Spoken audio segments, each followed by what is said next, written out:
Hi there, thank you very much for joining us once again. If you were not with us last time, we were talking about hypertension in pregnancy, and this is what we called pre-eclampsia.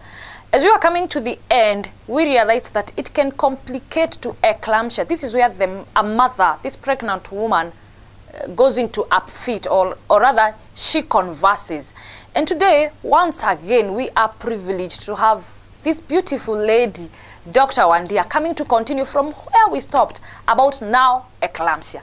Hi, Doc. Hi. Welcome. Thank you. It's a pleasure having you. Thank you.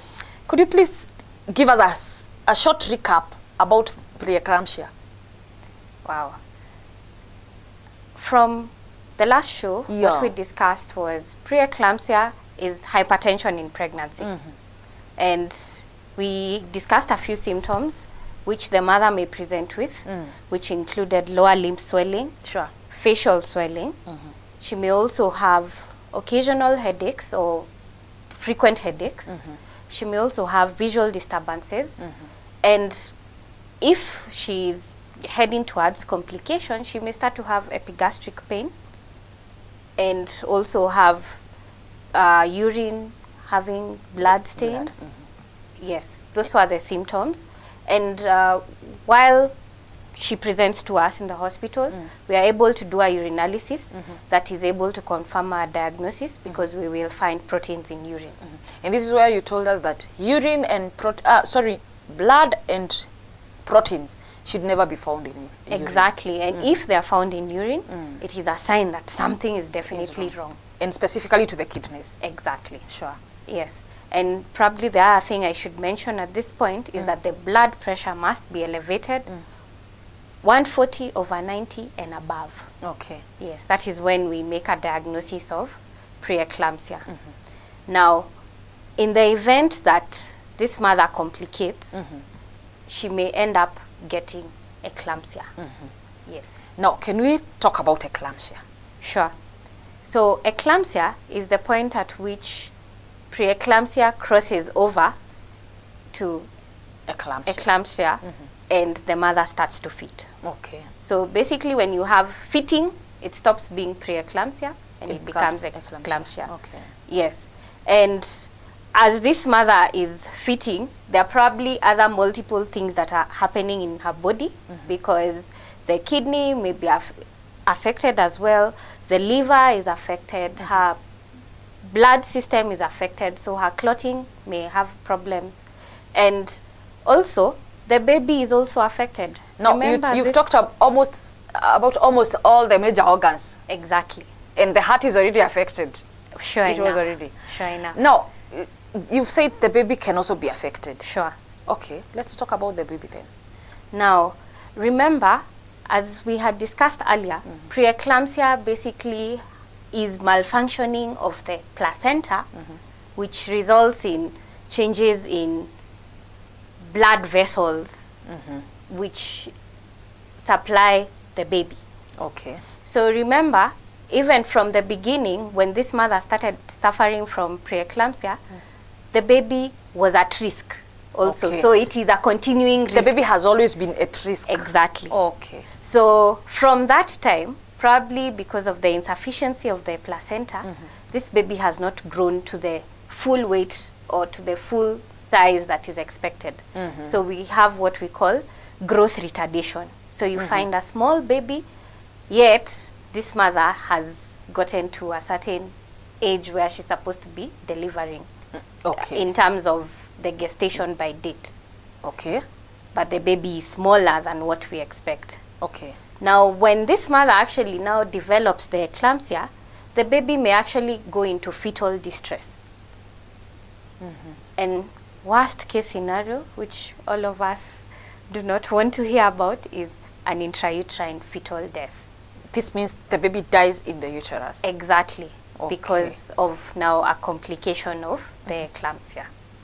Now, what happens when now we reach this part where the mother has started fitting?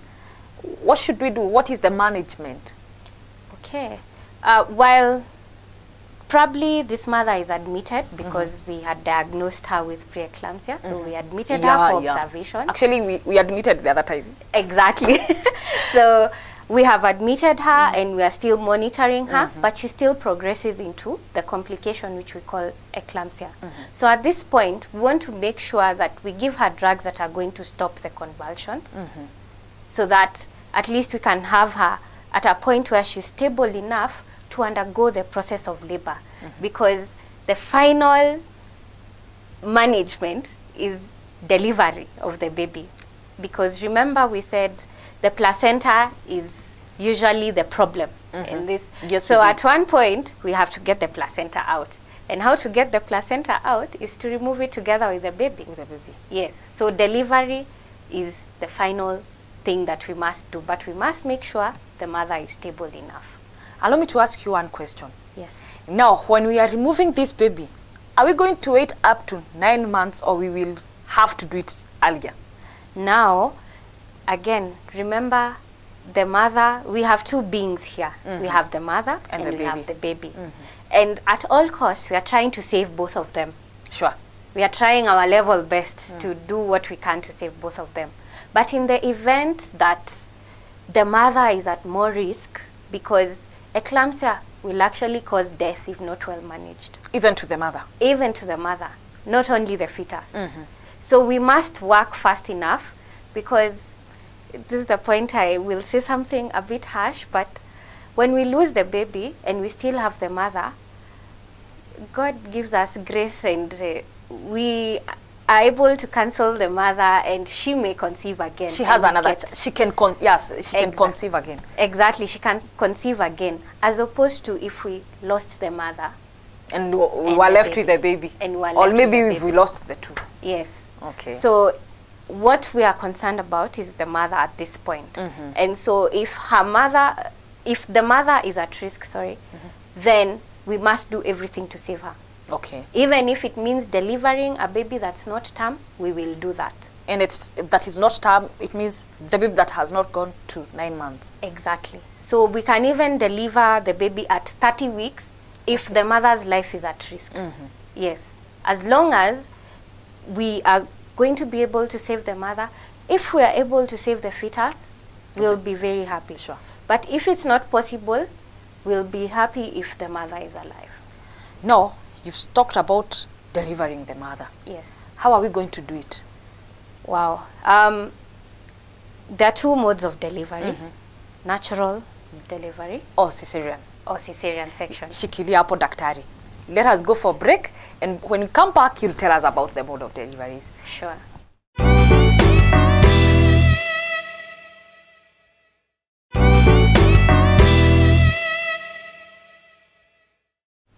Welcome back to our discussion. We continue with management of eclampsia. We had come to a point of delivering this mother.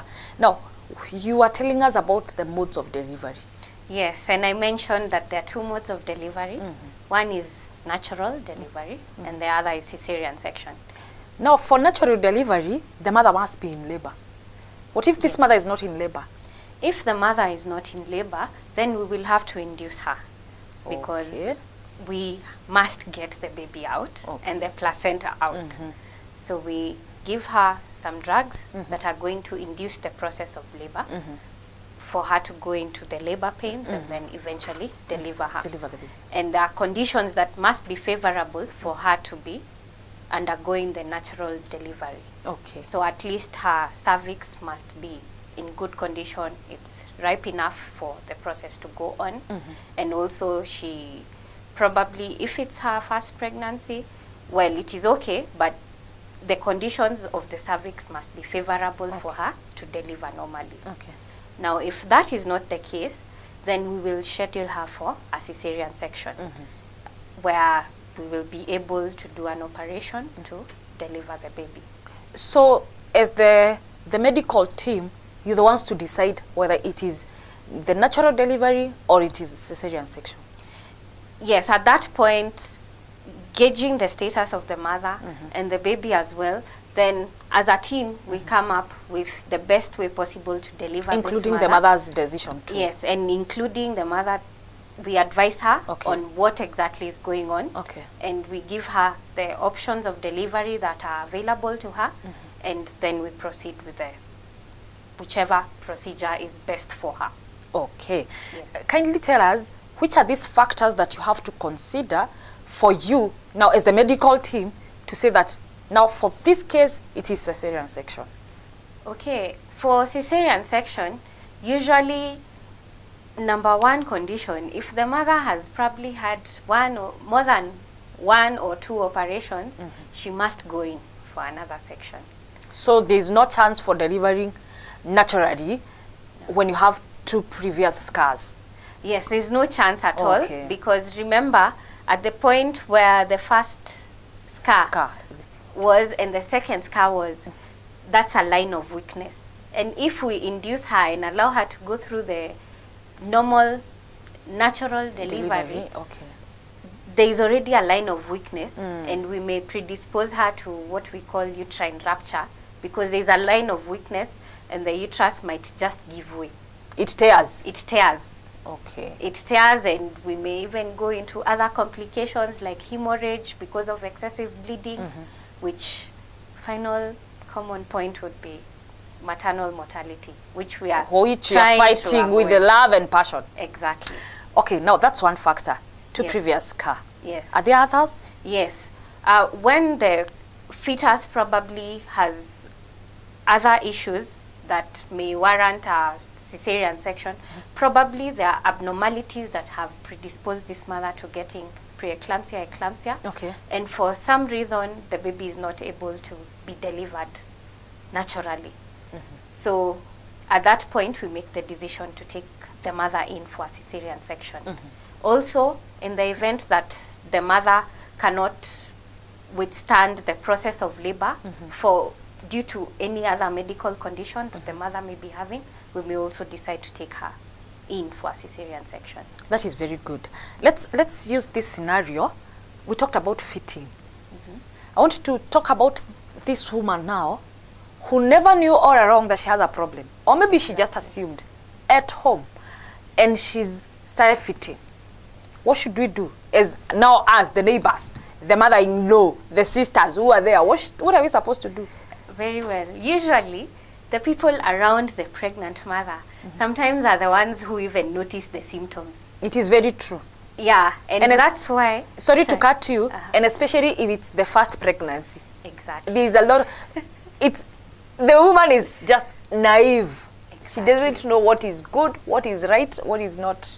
Exactly. Yes. And so the community at large are the eyes, and they need to be very cautious and, keep checking on this mother. Sure. So in the event that a mother convulses while at home, the first thing you must do is lift her up and put her in a safe place. Probably maybe she was in the kitchen, it was next to the fire. Sure. Just move her to a place where it's safe, and then make sure she is lying on her left side. Yes. That's right. So, left. Yes. Why left? Left side. Why left? Maybe, is there anything? Yes, for instance, because if she vomited, say, for example, during the process of convulsing or soon after, usually the left side would be the safer one, because the likelihood of having what we call regurgitation of whatever vomiters. Of the vomiters, going back. Regurgitation is going back. Yes. The likelihood when the patient is lying on the left side is much less than when the patient is lying on the right side. So it is the safe position to put the mother in. And once you put the mother in the safe left lateral position, then at that point someone must be organizing for transport to the nearest health facility, nearest possibly public or whatever facility there is, because that is a medical emergency. So it has to be a teamwork still. Exactly. One is looking for a vehicle or a motorbike, Yes. any means of transport, Yes. while the others are laying the mother Exactly. on the left side. On the left side. Yes. Now this mother is fitting. Okay. She's jacking. She's jacking. Now, Continuously. should somebody hold the legs and the arms? No, actually, just let her continue convulsing, because the risk of holding her or restraining her, is that you could actually cause her to have a fracture. And then now you're going to have even more trouble. So it's that serious? Exactly. So if she's convulsing, let her convulse until that particular fit is over. Then let her lie in that position, because you don't want to have a pregnant mother with now broken bones. It will be quite some work to manage right there. Thank you. I think at this point I want to appreciate our referral system in Kenya. Exactly. It's quite organized. We have right from the health center, from the dispensary, we go to the health center, we go to the level 4 and level 5s. Yes. So are you there at home? Kindly use our public hospitals or where you are most comfortable, but don't keep this mother at home. Be with us until we come back after this short break.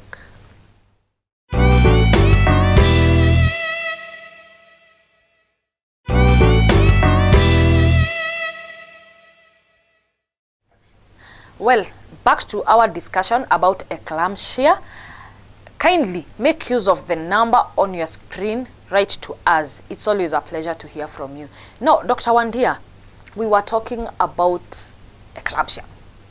Exactly. Where were we? I had just mentioned why it is important to put our mother who was convulsing at home in a safe position. Yeah, left yes, side. Okay. On the left lateral side. And another reason why it is very important for her to be on that left side is because the fetus will reduce the pressure on the aorta. Remember, if you put her in any other position, the fetus is going to be lying directly on the aorta. Aorta is on the heart. It's the largest blood vessel that supplies the rest of the body. Okay. So we want to make sure that this mother is in a safe position, which the rest of the body is still getting blood supply. Blood supply. Yes. So blood is life. Yes. Blood is life for sure. And at this point, we really need to make sure that we are trying to keep this mother alive, so that we take her to the nearest approved hospital, yes, so that she can get the urgent treatment that she needs. Sure. And so once we put her on that left side, it means at least we'll relieve the pressure on the aorta, so blood will still continue to flow within the rest of the body. Yes. Now, I don't want to go back to delivery, but there is one thing I want to ask. We talked about delivering the mother before we went to this woman who is fitting at home. Allow me to take you back there and ask you, once this mother is delivered, is that all? Is she good to go back home, or is there anything that she'll continue doing? Wow. Now, I must say that as much as we have delivered this mother, the journey doesn't end there.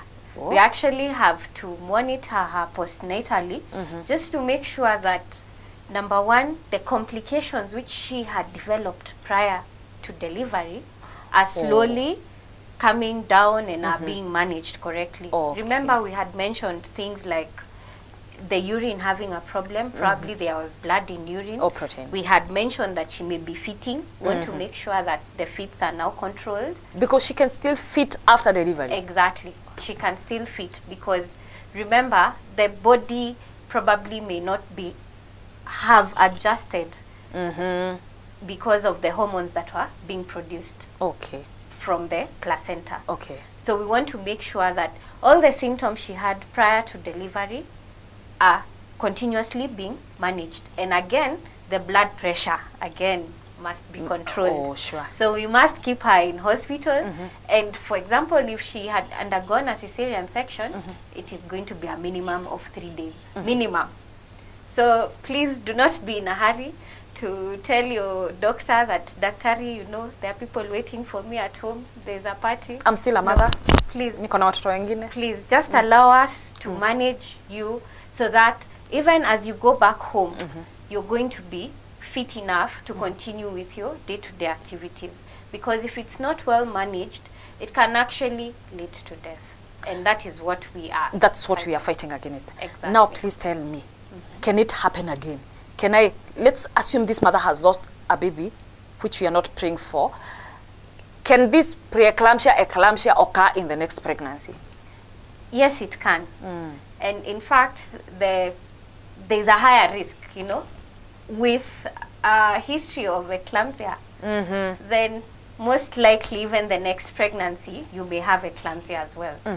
Not cast on stone that you must have it, but it is possible. A risk factor, and you can have it.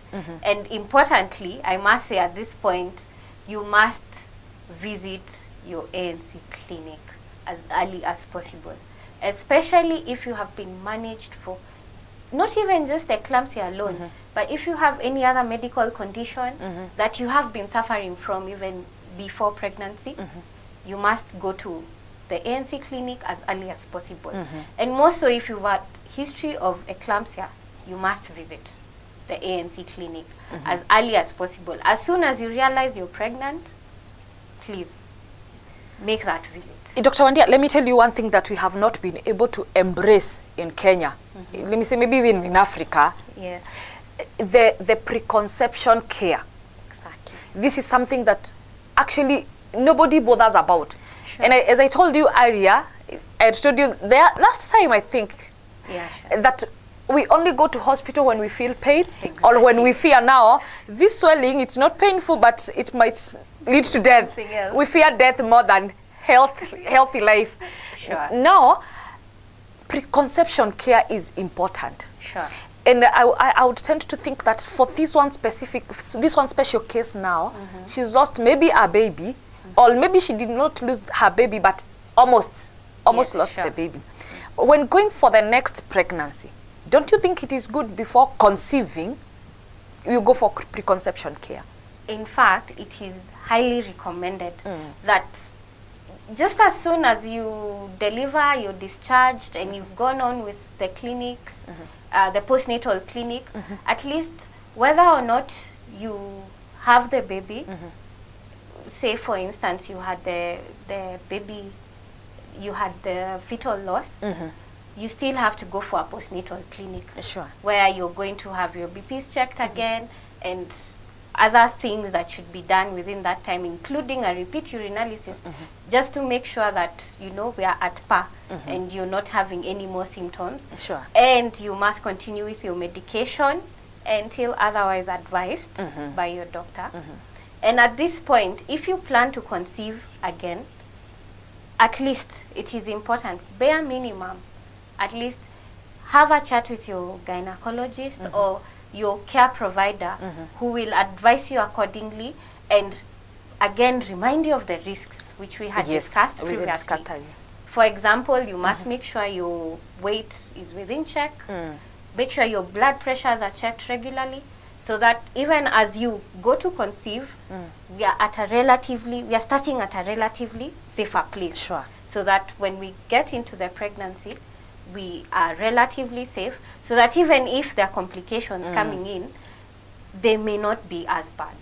Thank you very much, Doctor. You have really educated us today. And I know the person who is viewing us today really appreciates your work. And I assure you, we are going to call you again. Kindly. Thank you. Yes. Thank you. Back to you who has watched us today. Thank you very much for being there with us. Kindly, as I have always said, you who is watching us and you're pregnant, please remember your return to date to clinic. Till we meet again, I remain your show host, Anbi. I say blessings and shalom.